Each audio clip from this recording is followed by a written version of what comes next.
주를 찬양할지라.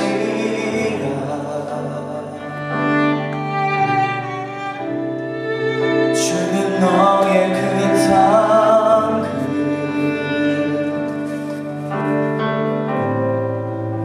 큰 도움이시라.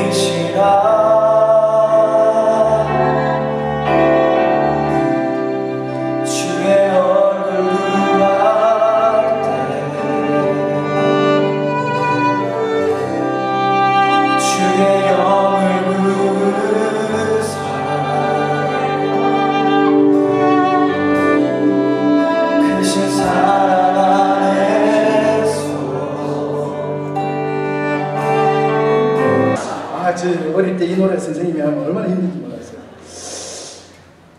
사랑받는 코스탄 여러분, 이 3일 동안 이것이 사랑의 잔치자리가 되게 간절히 축복합니다. 네. 성경 말씀 출애굽기 3장 1절부터 5절까지 말씀입니다. 여러분 성경을 갖고 오셨는가 테스트하기 위해서 교도하겠습니다. 혹시 안 가지고 오신 분은 스크린을 봐주시고요. 제가 1절 읽을게요. 여러분 짝수절 읽으시고 성경을 한번 읽어볼게요.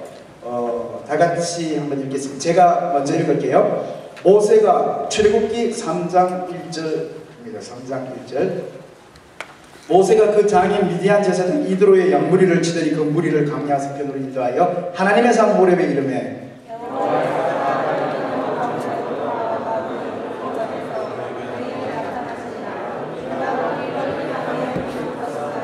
이에 가로되 내가 돌이켜가서 이 큰 광경을 보리라. 떨기나무가 어떻게 해서 타지 아니하는가 하는 동시에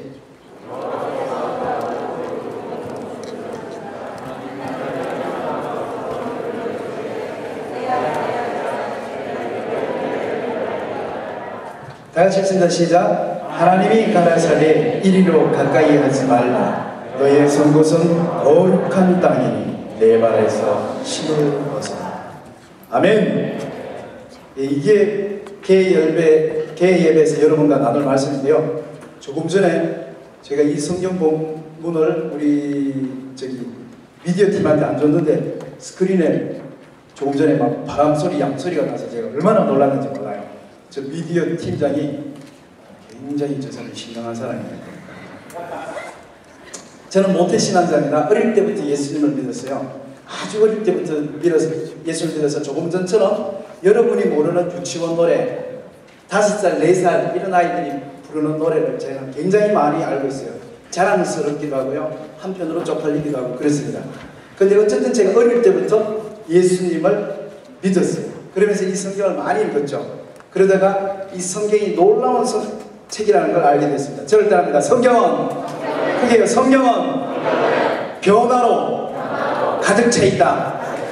성경은 변화로 가득 차 있다는 놀라운 사실을 알게 됐어요. 근데 사실은 이게 제가 초등학교, 중학교, 고등학교 때 아는 것이 아니라 더 많이 지나서 여러분들, 제가 청년사역을 하게 된 중요한 이유 중에 하나인데 제가 나중에 20대에 들어가서 그 사실을 알게 됐어요. 저는 여기 혹시 어릴 때부터 교회 다니는 사람이 있는지 모르겠지만 여러분 아마 저하고 비슷할 거예요. 저는 어릴 때 교회 열심히 다녔어요. 요절상 받았어요. 전도상 받았어요. 그 다음에 겨울이 되면 선거했어요. 항상 저는 그 요셉이었어요. 항상 선거하면 요셉으로 마리아 힘들지 않소. 이게 제 대사 다였어요. 저는 그렇게 선거도 하고 하면서 중학교, 고등학교를 보냈어요. 그런데 사실은 제 마음속에 한 가지 의문이 초등학교를 지나고 국민학교 지나고 중학교 갈 때부터 사춘기라 그러죠. 그때부터 저한테 한 가지 질문이 들어왔어요. 근데 그 질문이 저를 괴롭혔어요. 그 질문은 뭐냐면 나는 왜 기독교 집안에 태어났는가? 이것이 저의 질문이었어요. 다시 말해서 그냥 청년들이 하는 말로 쉽게 이야기하면 제가 이 성경을 국민학교 4학년 때 다 읽었어요. 그런데 그때부터는 이제 매년 성경을 한 번씩 읽는 것이 우리 집안의 전통이었어요. 설날이 되면 설날 구정, 그러니까 구정에는 우리 가족들이 설날 잔치를 하고 친척집에서 가지만 우리 집에서는 신정, 그리고 1월 1일, 2일, 3일은 그때는 우리 가족들은 설날을 지내지 않았어요. 전부 다 기도원으로 들어갔고 1, 2, 3일 동안 금식을 했고 엄마, 아버지, 우리 3남매가 모여 앉아서 성경을 읽는 것이 설날의 행사였어요. 그리고 성경을 많이 읽었죠. 그리고 중학교 들어갈 때부터 저에게 고민이 생겼어요. 내가 세뇌당한 거 아닐까? 이 생각이 들었어요. 내가 만약에 불교 집안, 우리 엄마가 이걸 억지로 막 밀어넣었으니까 내가 세뇌당했구나. 내가 만약에 불교 집안에 태어났으면 성경을 이렇게 많이 알까? 아니 믿을까? 아니 예수님을 내 구주로 삼을까? 아닐 수도 있다. 내가 만약에 이슬람이나 아니면 불교 집안이나 아니면 다른 선한당이나 무교 집안에 태어났으면 나는 아마 예수님을 안 믿을 수도 있었을 거예요. 이렇게 생각했어요. 왜냐면 우리 엄마 아버지가 저에게 신앙을 굉장히 많이 푸시하셨어요. 예를 들면 교회에 가면 주일날 항상 어머니께서 100원짜리 헌금을 주셨어요. 굉장히 큰 돈이에요. 100원짜리가 지금은 동전이지만 제가 국민학교 다닐 때 100원짜리는 종이 돈이었고 파란 색깔의 종이였어요. 그리고 항상 은행에서 나온 새 돈을 주시고 그 새 돈을 저희에게 헌금을 갖다 내라 그랬어요. 제가 먹는 아이스크림은 5원이나 10원이었어요. 근데 교회에 갖다 주는 그 어린아이의 헌금을 엄마는 100원짜리를 주셨어요. 굉장히 큰 돈이었죠. 어떻게 이렇게 큰 돈을 교회에 갖다 줄 수 있을까? 근데 항상 은행에서 나온 탁 튕기면 후닥! 그러면서 이렇게 막 돈이 날아다니는 그 새 종이. 어쩌다가 엄마 아빠가 막 그 종이를 은행에서 구하지 못하면 헌종이, 헌 100원짜리는 항상 엄마가 교회 가기 전에 손수건 사이에다 넣어서 다리미로 달여서 그 돈을 건네주면서 이 돈은 거룩한 돈이란다 인거나 이거는 갖고 가다가 아이스크림이나 오락하거나 너 그러면 안 돼. 이거는 꼭 하나님께 갖다 드려야 돼. 너 이걸 만약에 삥땅 치면 너는 아마 지옥 갈 거야. 이렇게 하면서 저희 어머니가 그러면서 그 돈을 주셨는데 그 돈도 아무데나 뽑을 수 없어요. 창세기 1장 1절이나 마태복음 1장 1절을 뽑아놔야 돼요. 항상 첫 1. 모든 것의 첫 번째는 무조건 창세기 1장 1절, 마태복음 1장 1절 무조건 첫 번째 거. 이건 다 하나님께 드려야 됐어요. 심지어 제가 지금도 제가 마트에 잘 안 가는 날이 있어요. 저는 마트에 월요일, 화요일 가는 걸 제일 싫어요. 어릴 때부터 엄마 아빠가 운동화를 사줘요. 그 다음에 만화시계를 사줘요. 그러면 저는 얼마나 괴로운지 몰라요. 여러분 아는지 모르겠지만 옛날 TV가 드르륵 하면서 이렇게 문을 닫고 여는 TV가 있어요. 새 운동화를 샀다, 마징가 샀다. 그럼 그 운동화를 월요일에 사면 그 TV 위에다 올려놓고 주일이 올 때까지 기다려야 돼요. 항상 그 TV 열 때마다 은하철도 999 볼 때마다 저 운동화 신고 싶어 그러면 엄마가 예수님께 보여드려야지. 모든 것은 좋은 건, 새 거, 좋은 거, 깨끗한 거 그건 예수님께 먼저 드려야 돼. 그래서 저는 일주일 내내 마징가, 이 은하철도 보면서도 계속 마징가 운동화만 이렇게 보면서 그렇게 있다가 드디어 일요일이 왔어요. 주일이 왔어요. 그럼 빨리 이제 마징가 신발을 신고 막 뛰어서 교회로 가요. 그러면 교회에서 주일학교 우리 교사 선생님이나 전도사님이 기다리고 있다. 인건아, 어서 와, 빨리 와. 그러면 막 뛰어가서 전도사님한테 전도사님 신발 샀어요. 그러면 전도사님이 알아서 팍 밟아주면 예수님께서 밟으신 거예요. 그 다음 날 월요일부터 이제 그 신발을 신고 학교로 갈 수가 있었어요. 저희 집은 완전히 기독교화된 집이었어요. 완전히 신앙으로 똘똘 뭉친 집안이었어요. 저희 어머니가 독특하게 예수님을 믿으셔서 하나님의 은혜가 너무 커서 너무나 모든 것을 주님께 하고 싶었어요. 그러다 보니까 제가 중고등학교 갈 때부터 제가 지금 말은 빠른데 여러분 제가 지금 빠른 말이 여러분에게 들리고 있나요? 중고등학교 때부터 저에게 고민이 생기기 시작했어요.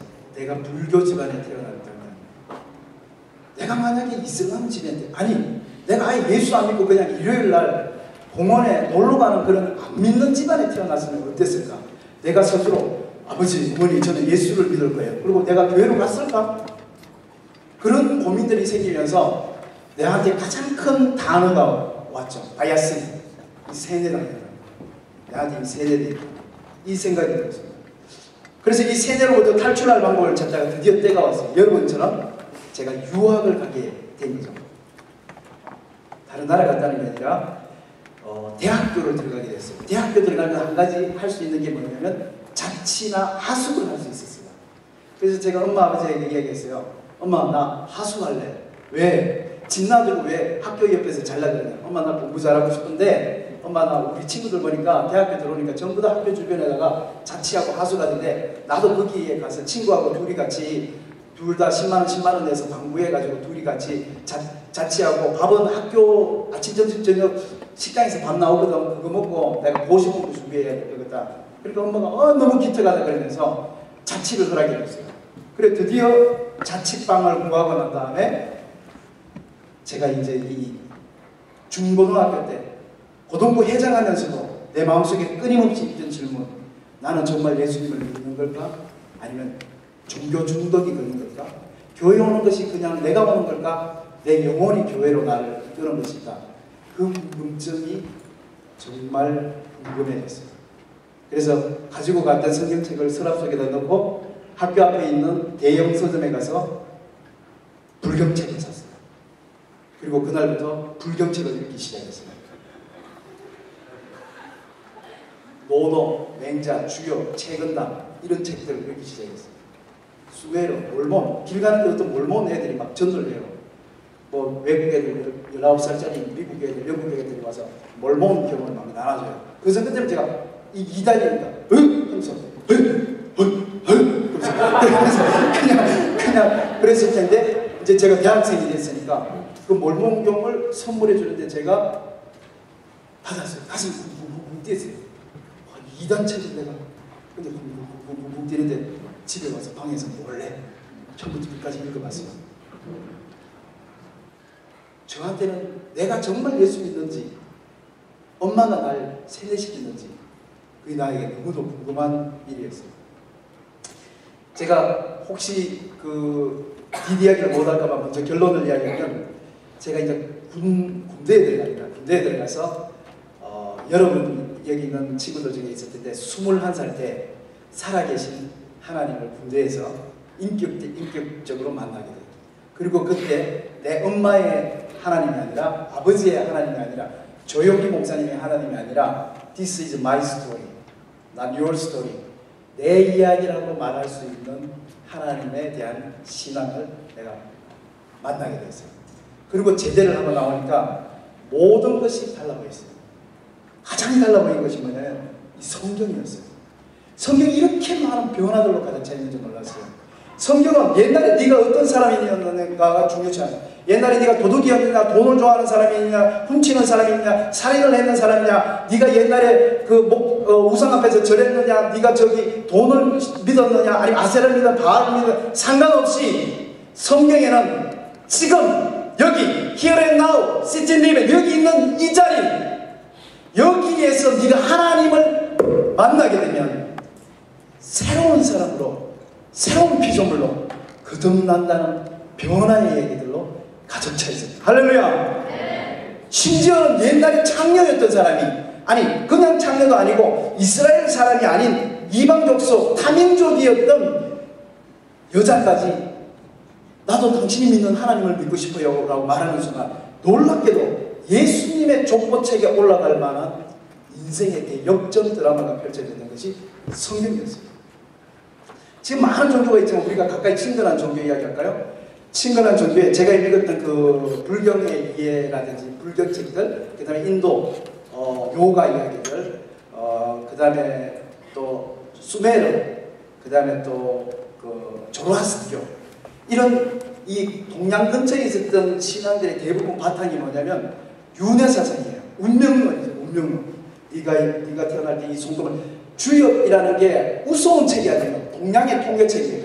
눈썹이 이렇게 생기고 입술이 이렇게 생기고 코가 이렇게 매부리 코인 사람은 이런 식으로 살아가더라 라고 적혀있는 게 주엽이라는 팔개 적치는 책이에요.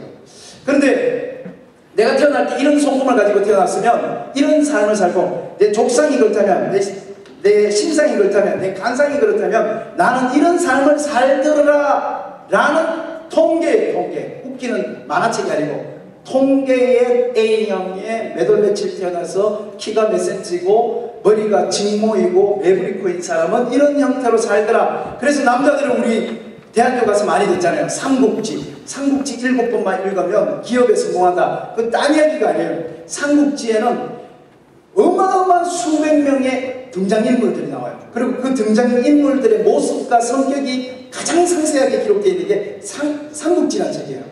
이 삼국지 책을 7번 읽으면 이 땅에, 이 지구상에 살아가는 대부분의 남자들의 심리, 이 키가 작고 여기 코가 튀어나오고 그 다음에 또 눈이 작고 입이 뾰족한 이런 아이들은 이런 성격의 강사한 성격을 가지고 있구나 하는 걸 삼국지에서 볼 수 있어서 나중에 비즈니스 할 때 삼국지에 있는 인물들이 그 사람과 함께 이 1대1 매칭이 되어서 사람을 평가하기가 좋다라는 거예요. 주역이 그와 같은 책이에요. 주역이. 그런데 네가 만약에 대인으로 태어나 네 운명이 대인이냐, 내가 나중에 큰 인물이 될 사람이냐, 그러면 네가 지금 쓰레기통 밑에서 태어났다 할지라도 너는 반드시 대인이 된다는 거예요. 네가 지금 대단한 부잣집의 아들로 태어났느냐, 그런데 네가 태어난 운명이 소인이라면 너는 지금 돈을 가지고 차를 2대 가지고 있지만 결국은 너는 쓰레기통 옆에서 살게 될 거라 하는 운명이 적혀있는 책이에요. 그래서 내가 내 운명을 찾는, 내 운명을 찾는 것이 내 인생을 택하는 거죠. 이 성경은 그렇잖아요. 내 운명이 중요한 것이 아니라 네가 here and now, 지금 여기 정문을 열고 들어오시는, 저 지붕을 뚫고 내려오시는 주 예수 그리스도, 그분에게 네 마음을 열었는데, 그리고 그분과 더불어서 영혼과 시간이 찰나적인 미팅을 했느냐. 우리는 보통 해심이라고 그러죠. 해계라고 그러죠. 그리고 확신이라고 그러죠. 컨빅션이요. 그 순간 하나님께서 너를 사용하실 것이다. 할렐루야. 그 이야기로 가르쳐 있어요. 우리 나중에 내일 오늘 저녁에도 아주 이민교 선교사님 통해서 재밌는 이야기가 있을 텐데요. 제가 한 가지 이야기하면, 제가 읽었던 불교의 이야기들 중에서 재밌는 이야기 중에 하나가 성경하고 비슷한 이야기가 한 게 있는 것이 있어요. 그게 뭐냐면 석가모니 고타마 시다르타가 어느 날 어떤 마을로 들어가는 장면이 나와요. 고타마 시다르타가 어느 날 마을로 이렇게 들어가는데, 그 마을에는 큰 장례식이 일어났어요. 그 장례식이 어떤 장례식이냐면 20살 때 남편하고 결혼했는데 남편이 전쟁터에 가서 1년 만에 죽어버리고, 그래가지고 아이고야 어떡하나, 그러고 아이고 다 새로 시집가세요 하고 하는데 뱃속에서 뭐가 꼬물꼬물거려요. 그래서 딱 뱃속을 딱 열고 보니까 아기가 뱃속에 있어요. 그래 딱 닫고, 아 내가 임신했구나 이렇게 생각하고, 그 여인이 그때부터 내가 내 남편의 자손을 길러야겠다 마음먹고 20살인데 그때부터 아기를 길러요. 그리고 그 아이가 태어나요. 그 아이를 정성을 다해요. 그 아이가 20살 갈 때까지 싹바느질 하고 남의 집에 가서 빨래하고 하면서 온갖 정성을 다해서 그 아이를 길렀는데, 걔가 20살 때 대학교에 들어가서 친구하고 놀다가 죽어버렸더라고요. 온 마을 사람들이 난리가 났어요. 저 여인의 이야기를 하니까 세상에 어떻게 신도 무심하시지, 어떻게 저 청상나무야 20살 때부터 20년을 길러왔는 청년의 아들을 죽일 수 있는가, 그렇게 이야기하면서 온 마을 사람들이 그 여인을 위로하기 위해서 돌간을 베어들고 마을 밖으로 어이야 니야 지금 가면 언제 오나 어이야 니 하면서 마을 밖으로 장사 지내러 나와요. 그때에 석가모니 부처님께서 그 마을로 들어가세요. 자기 제자들 데리고 부처님께서 이렇게 걸어서 들어가는데 온 마을 사람들이 걸어 나오다가 부처님을 봐요. 그 중에서 한 사람이 부처님을 보고 부처님님이시다, 석가모니님이시다. 그러니까 뭐지? 우리 마을에 석가모니께서. 그래서 보니까 정말 석가모니가 들어오는 거예요. 온 마을 사람들이 간을 메고 석가모니 앞에 와서 멈췄어요. 그리고 석가모니에게 이야기합니다. 부처님, 이 여인은 20살 때 해서 문을 열었는데 애기에서 그랬는데 이 여인은 너무너무 불쌍합니다. 이 여인을 살려주십시오. 이 아이를 도와주십시오 하면서 온 마을 사람들이 울면서 석가모니에게 부탁을 해요. 그 이야기를 들으시고 석가모니께서 아니나 다를까 제자들을 향하여 보시면서 멈춰라.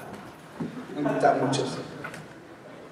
그리고 석가모니께서 그 모든 이야기를 들으시고 그 백성을 슬피 여기사 손을 뻗어서 그 돌간을 향해 손을 뻗으시고, 갑자기 석가모니 뒤에 둥 하면서 후광이 오로라가 쭉 모든 사람들이 와 부처님께서 우리 도와주시다. 그래서 모든 마을 사람들이 부처님 제발 살려주세요. 우리가 석가모니 돌간을 향해 계시고 한마디 일가를 토하셨습니다. 모든 사람은 죽느니라. 그러니까 마을 사람들이 저거 성령 도와주세요 하다가 모든 사람은 죽느니라. 그러니까 마을 사람들이 갑자기 헐 그러면서 그 이야기가 끝이 나요. 더 이제 정확하게 보면 뭐냐면 이 마을에서 죽지 않은 집, 뭐 3대째 죽지 않은 집에 뭐 쌀을 씻어서 그걸 씻어서 뭐 먹이면 뭐 이런 결코 불가능한 이야기입니다. 예수님께서 어느 날 수가성으로 들어가십니다. 12제자와 함께 들어가시는데 그 수가성에 청산가부의 아들이 죽었어요. 온 마을 사람들이 슬퍼했죠. 그 마을 사람들이 그 가부의 아들을 들쳐오고 돌관을 메고 마을 밖으로 장사 지내시러 나오시는데 예수님께서 마침 그 마을로 들어가셨어요. 마을 사람 중에 한 사람이 예수님을 봤어요. 뛰어왔죠. 예수님, 모든 마을 사람들이 와서 예수님 도와주세요 하면서 예수님께 이 가부의 이야기를 했습니다. 예수님께서 제자들을 보시면서 멈춰라. 그러고 난 다음에 그 가비에다가 손을 얹으셨죠. 예수님이 둥 하면서 들어갔어요. 모든 마을 사람들이 예수님이 무슨 말씀을 하실까 기다리고 있었죠. 그런데 예수님께서 이렇게 말씀하셨습니다. 정나라 일어나 내 의미와 더불어서 집으로 돌아가라.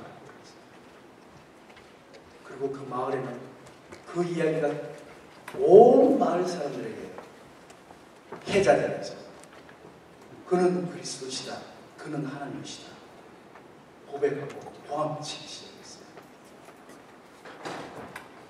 예수님 우리 인생 가운데 찾아오셔서 그러니 그렇더라, 그래서 그렇더라,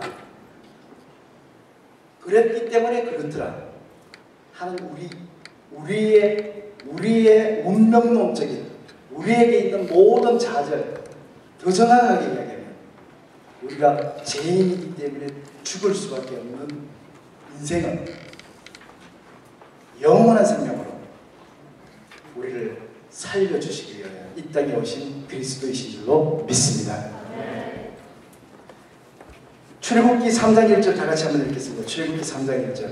출애굽기 3장 1절 다시 한번 읽습니다. 시작. 모세가 다시요 크게 읽습니다. 시작. 모세가 그 그러다 보니까 자기들이 집에 갈 때 자전거를 노예가 하고 설거지를 노예가 하고 하면서 이 이집트 사람들은 술만 먹고 놀기만 했어요. 이 남자들이 늘 놀기만 하니까 이 근육이 물렁물렁해졌어요. 그런데 이 노예로 있는 이스라엘 사람들 보니까 매일 아침마다 일어나서 헬스를 하기 시작하는 거예요. 헬스. 그럼 막 10톤짜리 들었다 내렸다 하면서 이러면서 막 우리는 노예로 태어나서 행복하다 그러면서 막 이렇게 하면서 그러면서 막 그 벽돌을 들어 올리고 하면서 남자들이 굉장히 건강해졌어요. 근육이 여기서 바로 직접 이렇게 늘어나요. 그러면서 이 이집트 관료들이 안 되겠다. 만약에 쟤들이 그냥 노예로 계속 살면 괜찮은데 반란을 일으켰을 경우에 우리가 이길 힘이 없겠다 생각하고 좋은 기회를 생각했는데 그게 뭐냐면 남자아이를 죽이는 거였습니다. 그래서 당분간 남자아이를 죽이자 그러고 2살 밑에 아이들을 죽이기 시작했어요. 그때 모세가